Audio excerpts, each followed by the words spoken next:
ધજા, કરસ,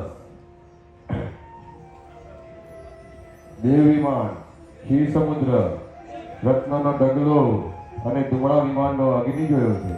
ખૂબ સરસ, ખૂબ સરસ, અત્યંત સુંદર.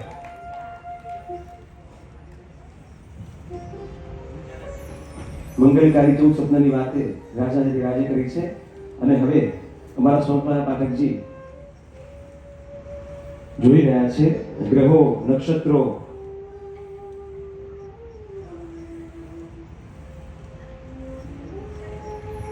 અતિ ઉત્તમ, ખૂબ સુંદર. આપના જેવા ભાગ્યશાળી પરિવારે આ સુંદર સ્વપ્ન જોયા છે. અમારા શાસ્ત્રમાં એનો અર્થ આપને ખૂબ સુંદર પુત્ર રત્નનો જન્મ થશે અને એ પુત્ર રત્ન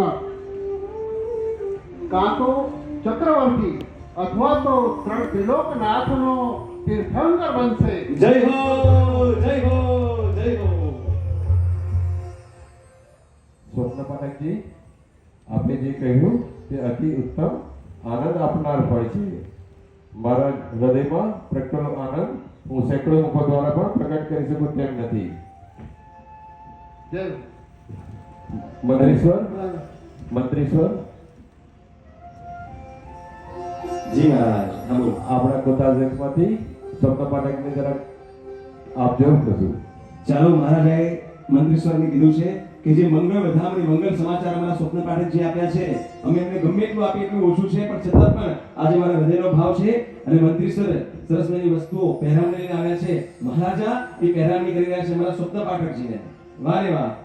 આજે આનંદ અંગ અંગ છાયો છાયો, આજે આનંદ અંગ અંગ છાયો છાયો, આજે આનંદ અંગ અંગ છાયો છાયો, આજે આનંદ અંગ અંગ છાયો છાયો, આજે આંગણ ગુલાલ રંગ લાગ્યો લાગ્યો, આજે આંગણ ગુલાલ રંગ લાગ્યો લાગ્યો, આજે આનંદ, આજે આનંદ, આજે આનંદ અંગ અંગ છાયો છાયો.